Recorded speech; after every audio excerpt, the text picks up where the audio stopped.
Hello and welcome to the Radio 690 ADV podcast. I am Joe, your host on this wonderful, scorching hot Sunday. It's so freaking hot outside. We're about to hit triple digits. I know parts of South Texas has already hit in the triple digits, and I can do the heat. I just don't really care for it a whole lot. It's awful, and all the AtGat guys out there either live in like South Dakota or Canada or somewhere where it's cold all year long, or at least cool all year long. I tell you what, come down to Texas, load it all up, and go ride. Anyway, today's podcast. Happy Sunday to everybody. Hopefully you guys had a good week. Things are slowly, mildly getting back to normal-ish around the country, at least from what I can tell. I mean, everybody's out at the parks. Everybody's out running around doing their stuff. It seems like everything is at least 50% better. At least that's what I would like to believe.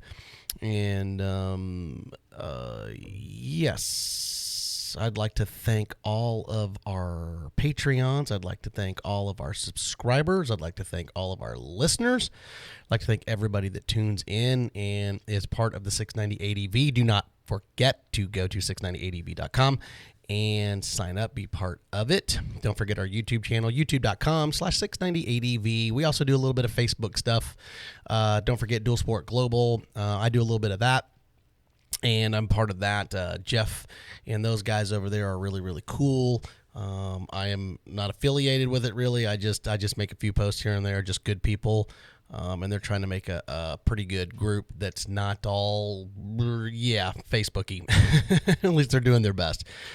Also, if you would like to donate and help with our podcast, we have a new podcast platform that we're actually recording to, and it allows us to take donations. And if you'd like to donate, there's a link right there in the description. Click that. I don't care if it's 10 cents, man. It helps. It really does. So if you want to donate and help out the 690 ADV, thank you so much.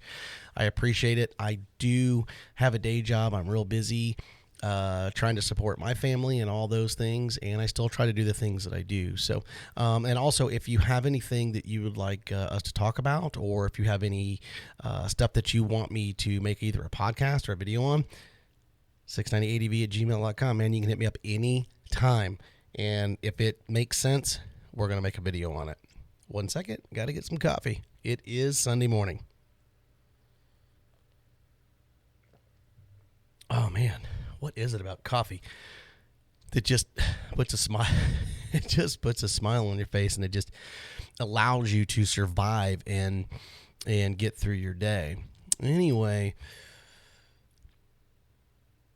the title or topic of today is dual sport adventure trips, and the worst is what you're always going to remember, especially for new adventure riders. Heck, even of the seasoned riders are out there. I've been doing it a long time, and I've ridden with quite a few guys, and I know that comes off a little weird, but I don't mean that in a bad way, that the worst is what you're always going to remember. What I do mean is that when you're on motorcycle adventure trips, or when you go out and you do your motorcycle adventure trips, it depends on how in-depth you are into your adventure riding, and how deep you like to get out in it.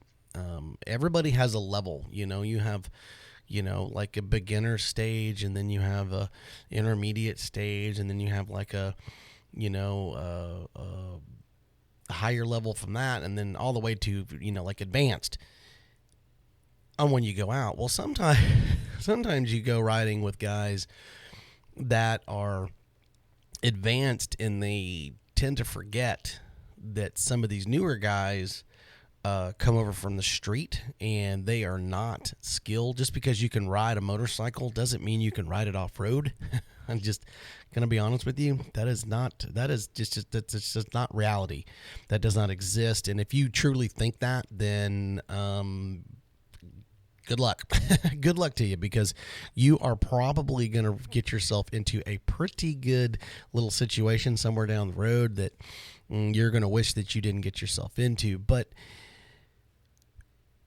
when you're on your motorcycle adventure trips and you are with guys that are advanced because you just got your dual sport or you've been riding for a little while and you got to ride, everybody's got different skill levels.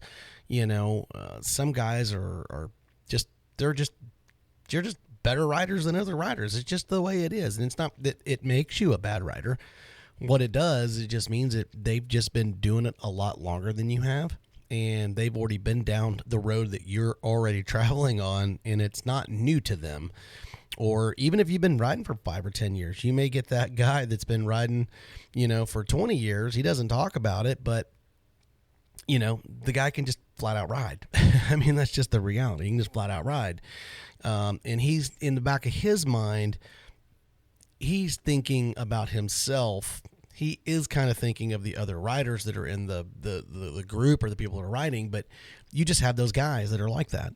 And what they do is they tend to push the envelope for the other guys that are out there because those guys are not used to what it is. So in short, basically, you get put in a situation to where you really are facing yourself in a mirror going, oh my God, what have I got myself into? So what happens is whenever you're out and you're in an adventure or you're doing stuff like that, depending on, if you're in a group that everybody's pretty much the same skill level versus the experience level, that's what it boils down to. Because what'll happen is they'll want to they're always trying to push the envelope a little bit. Some guys are just flat out whacked out crazy. They'll do anything and they don't care if they break an arm or a leg or anything like that. Well, I have a family, so I'm always trying to be cautious or conscious of what's going on with everybody that's around me. So that's the thing. So when you get out in it and you get put in a situation, which it will happen. If you adventure ride, you will be put in a situation somewhere down the road to where you're going to be looking in the mirror at yourself going, oh my God, what have I got myself into? Can I get through it? Or do I have to turn around and get out of it? Or do you do the high school thing and the whole peer pressure thing sets in? Well, the guys that I ride with, basically what we do is we have basically it's a mob rule. It's if there's 5 guys and there's 3 guys that say, look, we can do this. And 2 guys go, man, I don't know. Well, guess what? You got 2 options if you're the 2 guys. You can either muscle through it, get your head wrapped around it, and all the other guys are going to help. That's just 100%. That's the way we roll.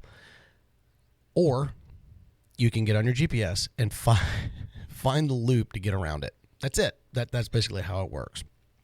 Well, to this day, I've never had anybody turn around and go, around to try to get to the other side of where we're trying to get to. So basically, we help everybody. I don't care if you drop your bike 10 times. If that's what it takes. If we're going down a goat trail or if we're going down a canyon trail or whatever, and I've done pretty much all of it, and we're talking big adventure bikes is what I'm used to, the heavier ones. I'm pretty, I'm 2.5 years into a KTM 690 Enduro R. To me, that's a mountain bike. It feels like a mountain bike when I'm riding it off road. I'm coming from KLR 650s, DL 650, GSA 800, and then taking those things down where these guys are taking, KTM 500s, DR 400s, WR 450s, all that type of stuff. And they're looking at us like we're freaking just out there like Pluto. And so at the end of the day, when you're on those bigger adventure bikes, and if you ever watch any of my videos, what I tell you is that those bikes don't get big until you get them off road. And that's the honest to God truth. A 500-pound bike, it feels 800 pounds when you're off road and you're going over lemons and grapefruits and babies' heads and all that type of stuff, rutted out roads, canyon drop-offs, Jeep trails, all that type of stuff where the roads are chewed up from the side-by-sides in the Jeeps. And long story short, there's other guys out there that are hopefully listening right now, and they're realizing that, man, you're right. It is absolutely, it's terrifying when we get our bikes in that situation. So that's where the worst comes in. But the worst is really, in all honesty, it's the best. And what I mean by the best is that you will always remember that. If you can get your head wrapped around it, push through, and prevail to the other side, you're always going to remember that. You'll never forget it. But when you're riding through those scenic areas, you're going to remember that it was pretty. You're going to remember, the changing of the aspens or the changing of the colors of the leaves and stuff like that when you're going through Colorado or parts of Utah, southern Utah and Arizona and wherever, Washington. It doesn't matter where you ride. You may be doing twisties. You may be doing all these things. But if you're not being pushed into a situation that you mentally have to physically get your head wrapped around something in order to do it, you'll remember it, but it will never stick with you like it will if you had to basically try to get your head wrapped around and push through something. And it will always be the first thing that you remember whenever somebody asks you, hey, how was your trip? You're going to go, oh, man, it was fantastic. But I tell you what, man, let me tell you about this. We were on this goat trail and yada, yada, yada. And I didn't think I could make it. And then I made it. And man, it was amazing. It was awesome. And that's really the honest to God truth. You remember that. I've got many trips that I've been on. And that's what I always remember. My best and, longest day was 6 hours on a goat trail in Utah. It was brutal. It was 6 hours to go it was 8 miles through the most sketchy, skinny. This is a fully loaded KLR 650, mind you. Loaded. I'm talking river bags, tents, the whole 9 yards. We don't ride, naked. We don't have anything. We're not just right. It's just not just fuel, bike, and backpack. That's not it. I mean, we're talking loaded. We're trying to get to another destination to set up camp and then get up and do it all over again. But we're on this goat trail and with a very, very good buddy of mine, a life buddy I've known for, roughly 40 years. And he's like, man, he goes, I got this map and it's something I did a long time ago, and I think you guys are like, if you want to do it. That's what it came down to. And we were like, hey man, you know what? You always pick the best rides. Let's do it. We hadn't done this in a long time. So basically we start off on this adventure for the day. It was supposed to be about a 1 hour ride. It turns out to be almost 6 hours. And it was about 8 miles, 7-8 miles to do all of it. That's what it came out to be. But it was only supposed to be about 60 minutes to get through it. Well, here's the deal. We're basically going through, he's looking at GPS. We're talking an E-Trex GPS. If anybody that's been riding a long time knows that an E-Trex, that's a Garmin and it's really old. It's black and white. It's basically lines on a screen. So we're going through, we come to a fork in the road, and it was kind of almost a flip a coin. And basically what it boils down to is he's like, yep, I think I remember this. So we took a right instead of taking a left. Well, needless to say, long story short, that wasn't the right way to go. It was not the right way to go. What happened was there was two roads.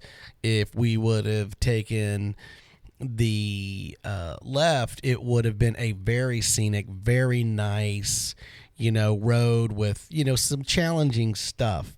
But the right was an ATV road. It was a single track. It was made for dirt bikes, like true dirt bikes. It was made for four-wheelers and stuff like that. It got real tight. It got real sketchy. Lots of rocks, lots of up and down hills in between boulders and stuff. It was pretty crazy.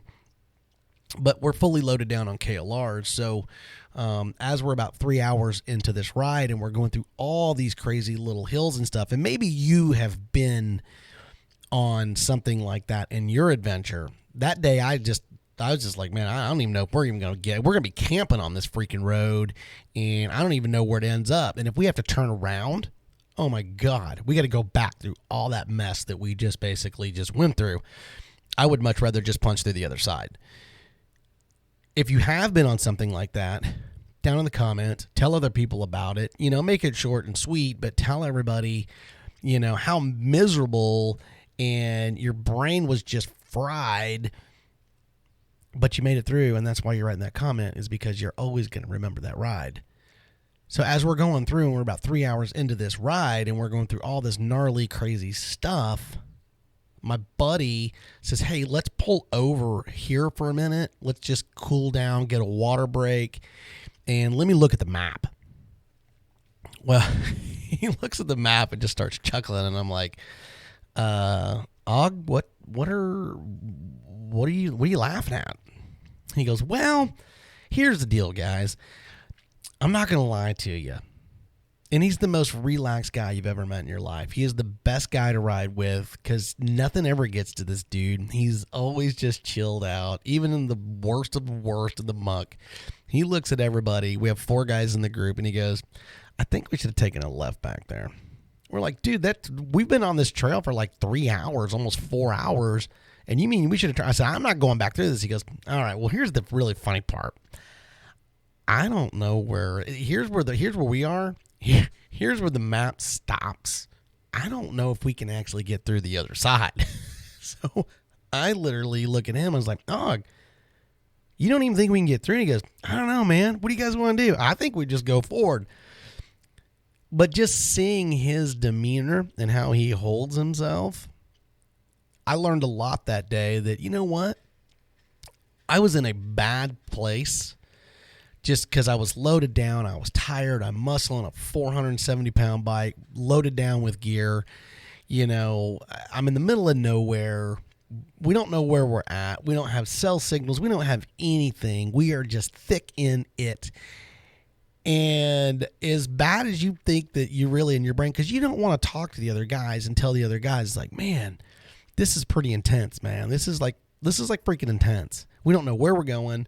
We don't know if we can make it out of here. We don't know if we got to turn around. If we do, then we got to battle everything to get back out, in which we can do it. But that's really what it's all about. That's what it's all about. And seeing my buddy and the way he holds himself every time, because that's just how he is. And I learned so much from him, and I could never, ever, tell him, other than in a podcast, if he ever was to listen to it, how much I appreciate the way he holds himself. And he's just so relaxed. It doesn't matter what the situation is. And that's how I am now. And this story is well over 10 years ago. And if you learn anything, that's basically what it means. You think you're in a really, really, really bad situation, but if you can just sit back for 5 seconds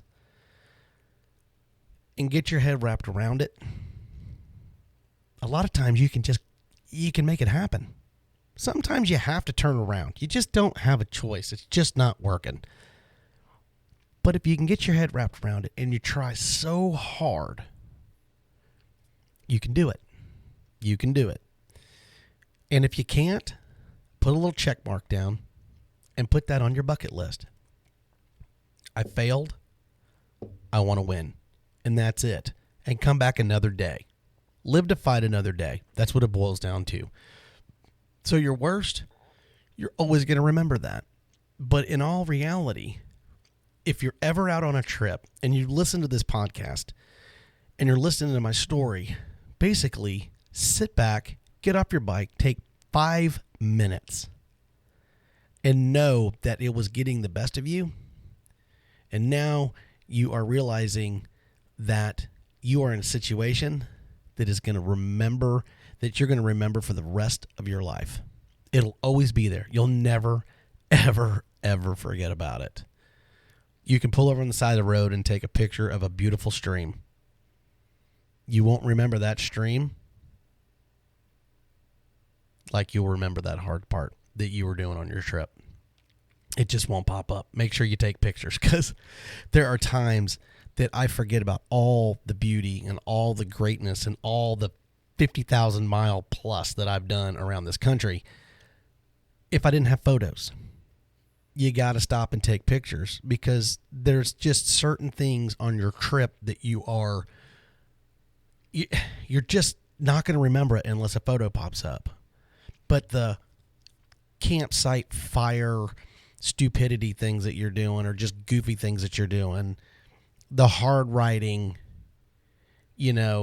certain things that you just never get to see ever, like riding your motorcycle onto a ferry and going across Lake Powell. Things like that are the things that really stick out and you'll always remember on your trip. So don't think of this podcast as, the worst is just like, oh, that's just, you're always going to remember just bad things. It's never a bad thing. Your trip, there's nothing bad about it. Everything is great. Even if you twist an ankle, tweak your back, bend a finger, your bike broke down, but you fixed it. You're sitting there, in situations that everybody's just staring at each other. Remember those things, because those things are the memories that are the building blocks to stories that you're going to get to give somewhere down the road. If you have any stories or anything like that, put it down in the comments below or email me, because I love hearing about guys' stories of hardship and and things they got themselves into and how they got through the other side and what they did to get through the other side. How did you get your head wrapped around it? I've got literally hundreds of stories that I would like to share with people. And if you guys would like to hear some of these stories, where I went riding with other riders and how, I took what my buddy gave to me and how I passed that off to other riders to help them get their heads wrapped around it. YouTube and GoPros and all that stuff. If you're watching that thinking that's, all that stuff is just cakewalk and stuff, it's not. It's not. It does no justice. A YouTube video with a GoPro footage, or I don't care what footage it is, it doesn't show shear, it doesn't show incline, it doesn't show decline, it doesn't show any of that stuff. And a lot of those riders make it look really, really easy, and I have been down those roads and those Jeep trails and those passes in Colorado and stuff in Utah. And look, some of those guys make it look very simple, and then guys go and get themselves into that stuff and they realize, I have really made a huge mistake. I am in something that I probably should have done a little more research. So just keep your head wrapped around that. And if you are going out and going to go do stuff like that, just do your research, man. I always say research is king, but if you want to hear some more stories of, certain things that we've done, I'd love to share those stories, and I'll probably do some just periodically, but that's the best part, man. And these are my memories, and I'll never forget. I have hundreds of them. I have hundreds and hundreds of stories that when I'm sitting around with my friends and we're sitting around just a campfire, we're not even on motorcycles, and they just ask, and they're like, so, like on this trip or this trip, what did you remember about that? What makes your dual sport adventure riding, so amazing? Why do you do it? You're just trying to relive your youth. You're trying to this, and they don't get it because they don't. A lot of them don't ride, but when they hear our stories, you can see that twitch in the eye, and they're like, man, I sure would. That sounds like a lot of fun. Here's the deal. If you want to do it, you can do it. But don't talk about it. Go do it. There's two kinds of people in the world. There's people that talk and there's people that do. I don't have time for talk. It's do or nothing. I don't want to mess with it. So, but anyway, remember that the worst is really your best.